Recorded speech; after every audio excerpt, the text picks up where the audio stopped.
This is Women's Leadership Success Radio Podcast, episode number 95. It is no secret that the technical world is a male-dominated space.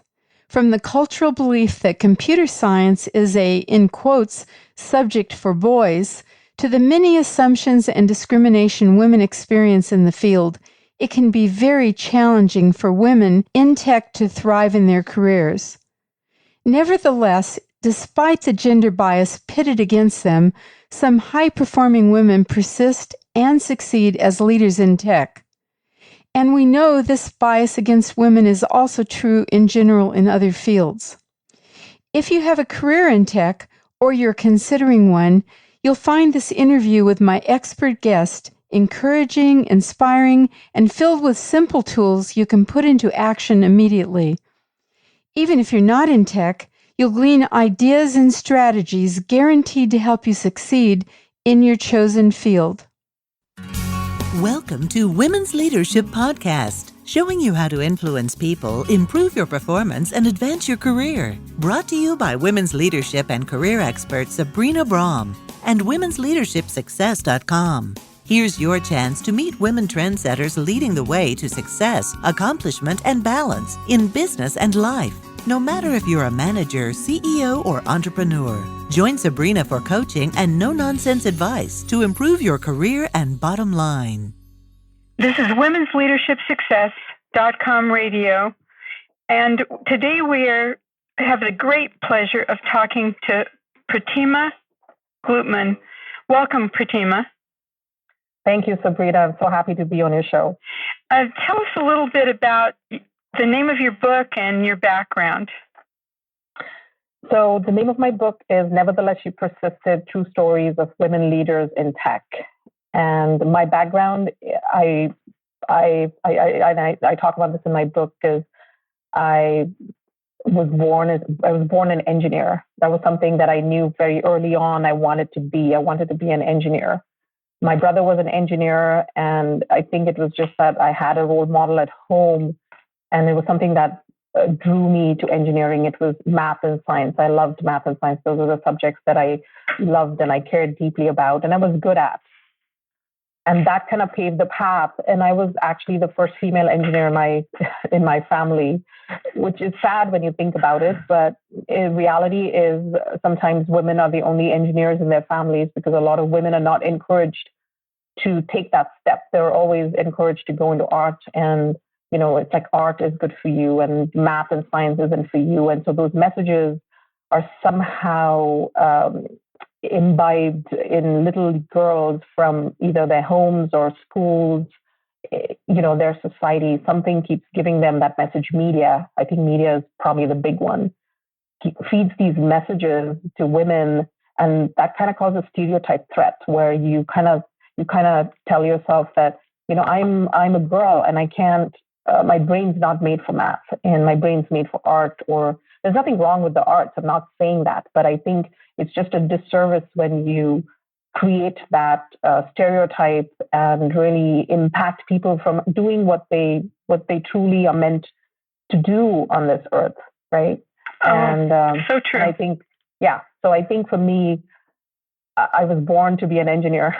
Oh, that's good. And at the same time, you overcame some stereotypes to do that. Like women in your family, women weren't engineers. Your book title, actually, the cover of your book is interesting. It's this. It looks like a beautiful woman, but you can't see the front of her. And she's got her arms on her waist, and nevertheless, she persisted. Where'd you get that phrase, and why is it important to you? That phrase was important to me because when you take the term persistence, it's defined as the firm or obstinate continuance in a course of action in spite of difficulty and opposition. And what happened with the book was, as I was interviewing these women, and they kept telling me their stories on, how they accomplished achievements, what influenced them during their childhood, who their mentors were, and what successes and failures they experienced along the way, I found a common theme emerging, and that was persistence. And what I found was that for these women to succeed in male-dominated industries, they needed to persist in the face of gender bias, stereotype threat, imposter syndrome, and just negative messages from media and society. And so it was important for me because what I found was the ones that persisted and who surrounded themselves, and this is important too, not just persistence, but the women who surrounded themselves with an influential network of allies made it to the top, right? They kind of succeeded in their own ways. And these allies were the ones that were kind of lifting them while they were climbing, and which can be very powerful when you're part of their trusted circle. Well, and that's very hard for women to be in, to get into that trusted circle, because it's an old boys club. Yes, and I want to hear more about that. And the thing that just caught my attention, which I'm going to ask you more about in a few minutes, because I have some other questions I want to ask you first, is the influential network of allies. So we're going to come back to that. Mm-hmm. But often women aren't paid equally to men, aren't treated fairly in the workplace, and are overlooked for promotions and leadership roles. What do you think are some of the obstacles that women especially face in the tech industry? I think what women face in the tech industry is their credibility. The technical credibility gets questioned quite a bit. And I don't know what that is. I don't know if it's because women just have confidence issues. We suffer from imposter syndrome, or, we're too shy. We don't speak up. I mean, that's why Sheryl Sandberg wrote the book, Lean In. She was saying, sit at the table, lean in. Because I think we struggle with that. And that, again, is, from your childhood. And so women have to work 200% harder than men to achieve that same level of success. So that's one challenge, is we get questioned, our technical credibility gets questioned. And because that gets questioned all the time, we have to work 200% harder. So an average Joe and an average Jane are not the same. Average Jane has to be much better than average Joe. So it's not a fair play. The other thing is women are over-mentored and they're under-sponsored. And this is very critical. If you look at women, they're always saying, I want a mentor. I want somebody to tell me what I should do and how I should do things. But we're not savvy enough to say, let's look at our environment. Let's look at the influential people. Who are these people who can invest in me? And who are these people that I can grab their attention? Like, how can I get visibility with this person?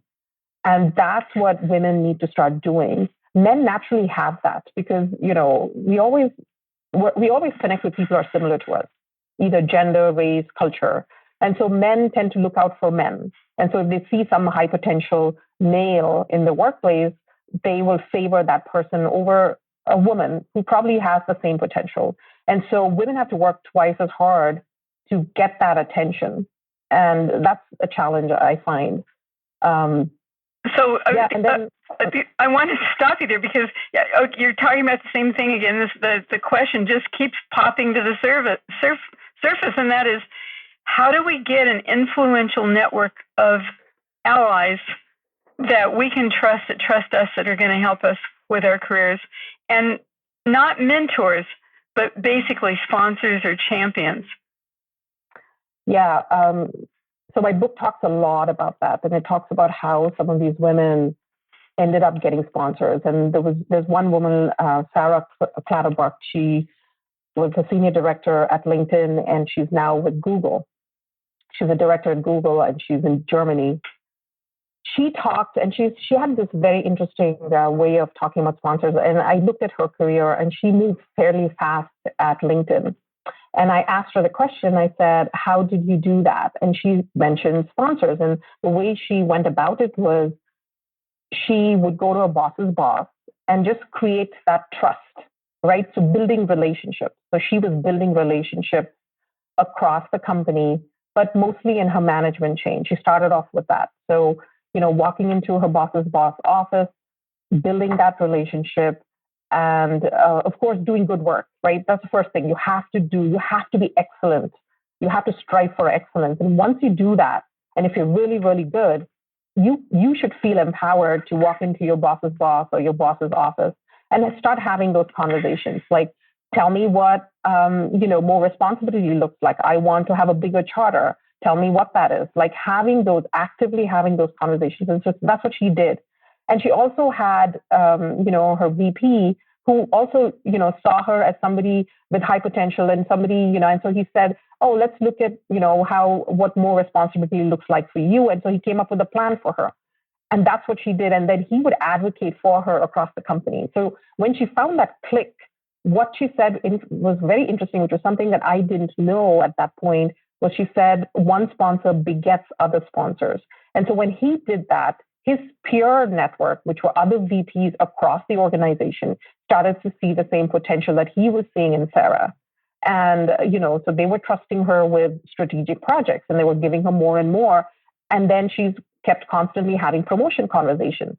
There was another woman I interviewed in the book from Intel. We didn't publish her story, but she said something very interesting. She said, Pratima, you have to manage your own career and you have to make sure every 18 months you are getting promoted.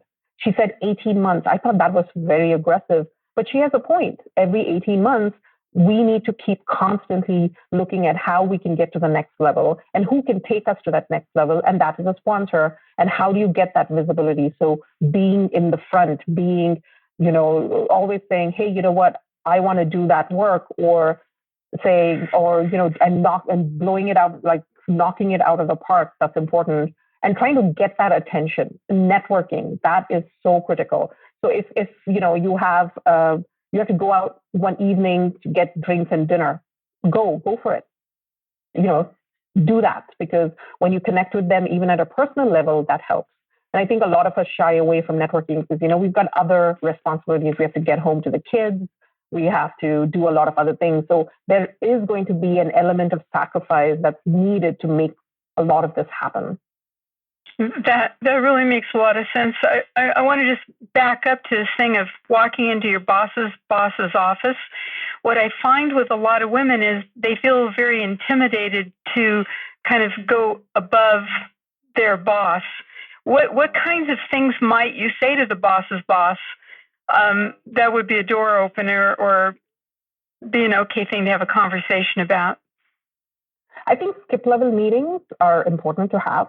And I don't think women should feel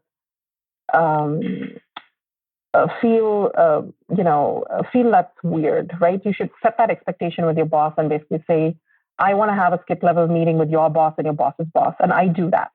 I have, a monthly meeting with my boss's boss. And every 2 or 3 months, I meet with the VP of my organization, your boss saying, hey, giving a heads up. Hey, I'm having these conversations. And also making your boss feel secure that, you have that person's back and you're not, having these conversations that, people do get insecure. Like, so you kind of have to make that person feel secure that you're having these conversations for your own personal and professional development. And then you walk in and you have a set of questions, like be prepared.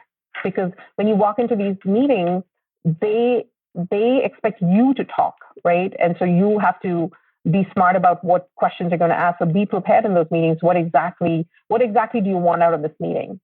And having those conversations, and then maybe throwing it out to that person and saying, so how did you manage your career? Or what are the things that you did? And getting to know that person a little bit more and how they climb the corporate ladder, if that's interesting to you.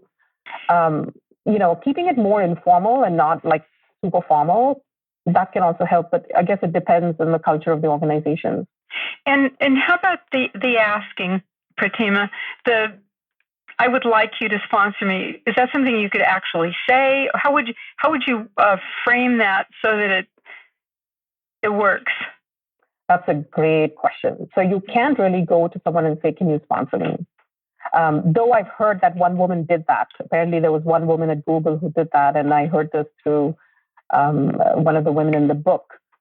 But I haven't seen that a lot because I think a lot of people don't know their sponsors themselves. They don't know that term. So you can't just go and say, you can go and say, hey, can you be my mentor? Can you mentor me? But you can't really say, hey, can you sponsor me? Can you be my sponsor? I haven't heard that a lot, but I think getting that visibility with that person, showcasing your work, and getting them to think that you're awesome, like you're really, really good at what you do, and also kind of giving them a hint of that you're ambitious. But this is a little careful, and this you have to be very careful, especially for women. Your brand is very important. Like when you come in and say you're ambitious, I think a lot of people treat it as aggressive. Mm-hmm. Oh, she's aggressive. And so there's education there that you need where you basically say, hey, you know what? I'm ambitious. I'm assertive.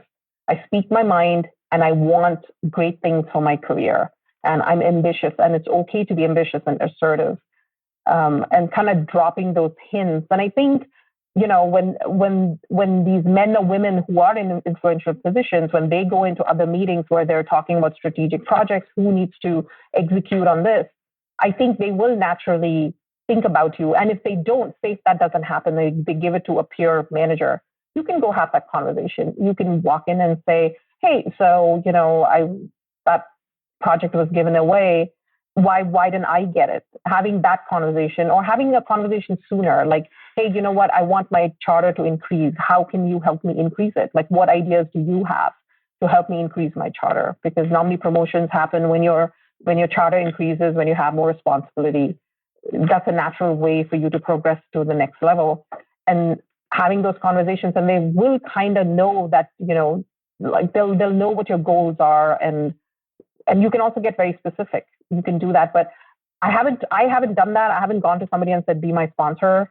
Maybe that's something we could try, just to be radical, but so it's you work around it by asking for help in other ways. There's two. I want to ask you more about asking for things. Sharing what you've done, but tell me what the word charter means. How are you using that? Oh, so charter is your area of responsibility. So if you're a leader, you're going to have an area of responsibility that you have total ownership, right? Okay. And it's totally under your control. So that's kind of your charter. And as you keep adding more responsibility to that, your responsibility increases. So it's kind of, you could also call it responsibility, or your sphere of influence within an organization. Okay, thank you. And the sharing your accomplishments, how does one walk this fine line of being a bragger, or arrogant, or narcissistic, which is what I hear a lot? How do you share the great success you just had, or something that you did? What's a good way to do that?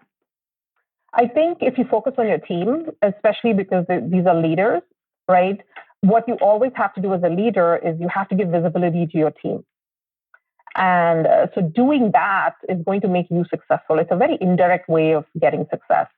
And, bragging about your team is nothing. I mean, I think women are very good at that because we can advocate for others. We can't advocate for ourselves, but we can advocate for others. So talking in terms of your team, talking in terms of the team's achievements, I think can also help. And then you can throw in things like, and then I enabled them, or I did this. But then using we and bringing the team in the picture will always help. And I think women were great advocates for others. We're not advocates for ourselves. So if you're advocating for your team, you're actually indirectly advocating for yourself. That makes sense. Success is your success.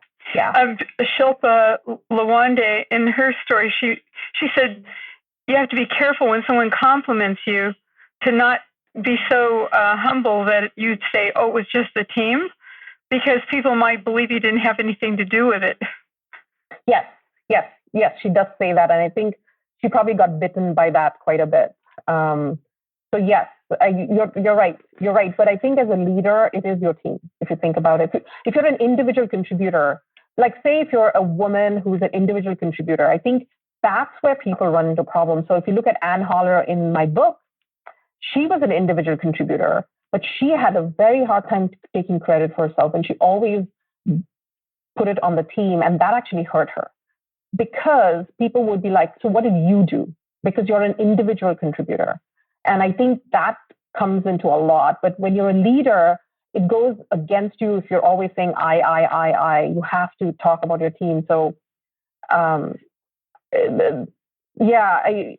think that's more important as a leader. It's a collective effort and collective achievement. But as an individual contributor, I think, yes, women engineers have a very hard time saying, I did this.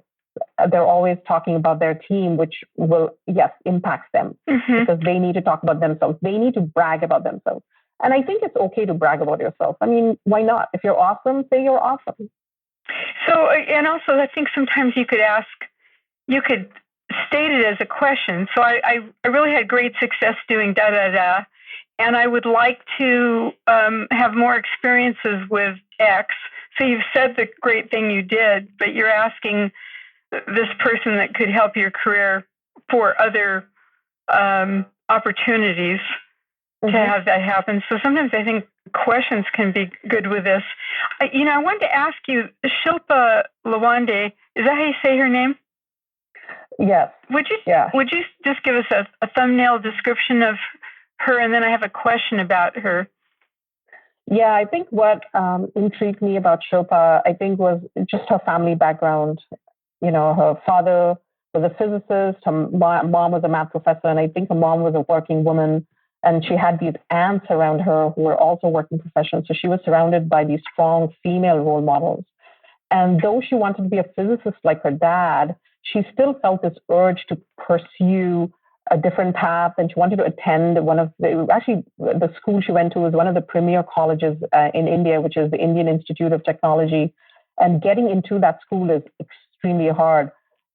But she kind of told herself, if I don't make it into IIT, she would go ahead and study physics.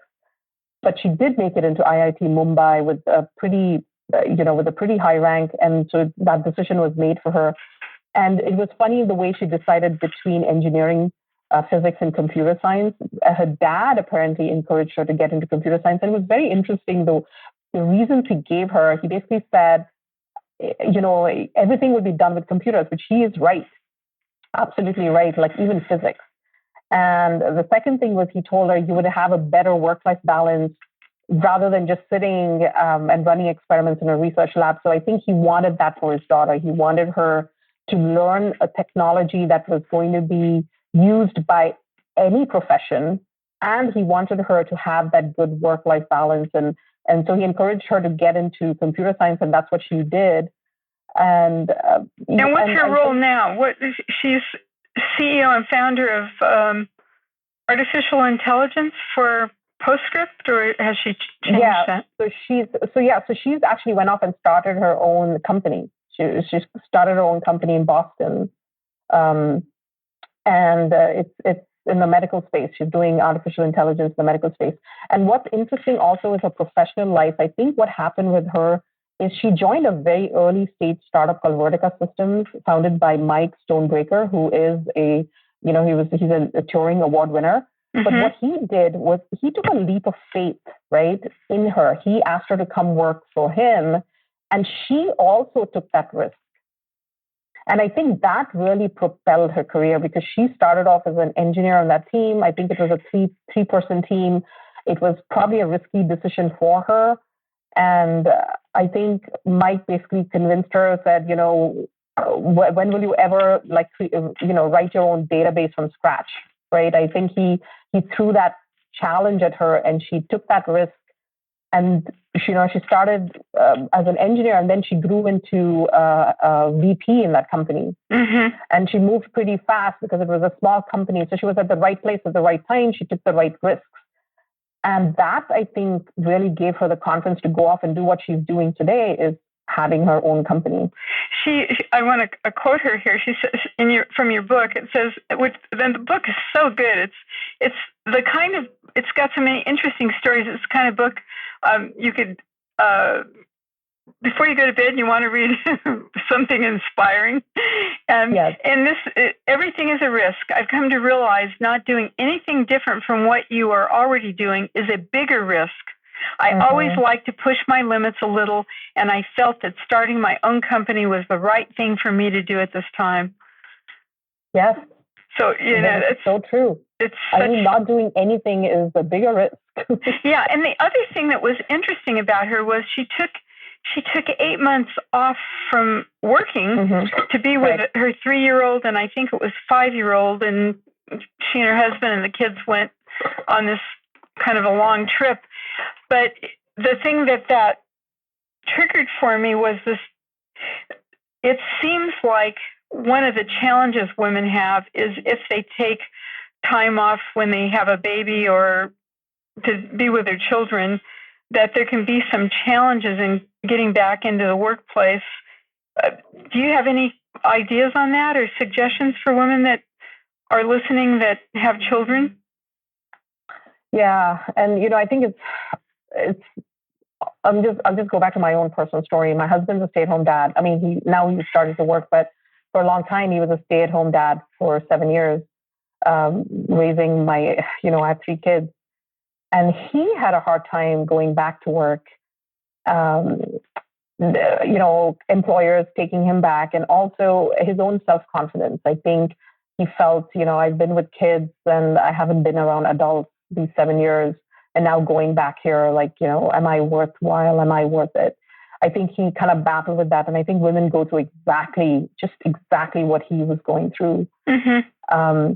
And more men are doing it, the men that are staying home. So it really isn't gender. It's if you take a break from work, it could be another great book, right?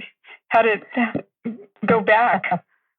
Yeah, it could be. And I think the way I do it is that when I look at resumes and I see a gap, especially for women, I try to educate the people on my panel, my interview panel, that this is not a big deal.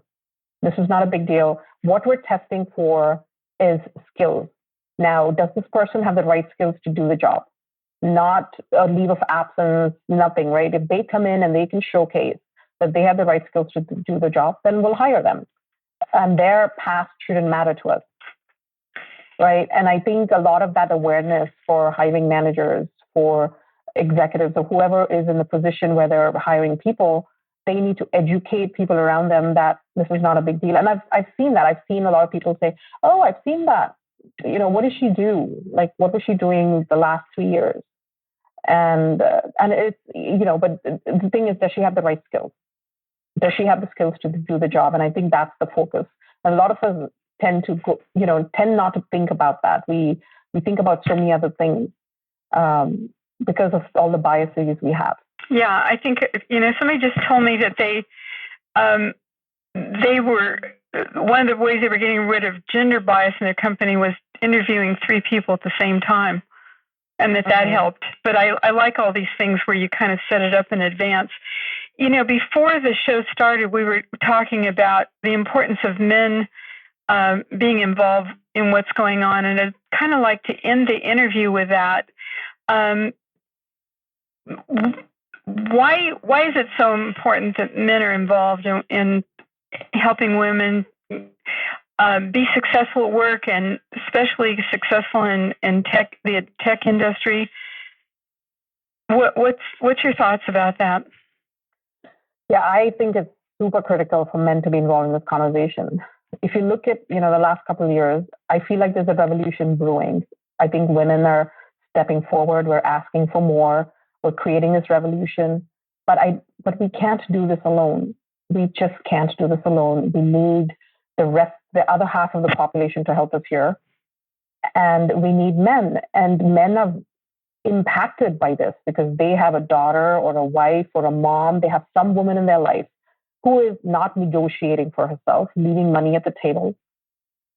Who is not advocating for herself, who's not having a self-fulfilling career or a career that she wants.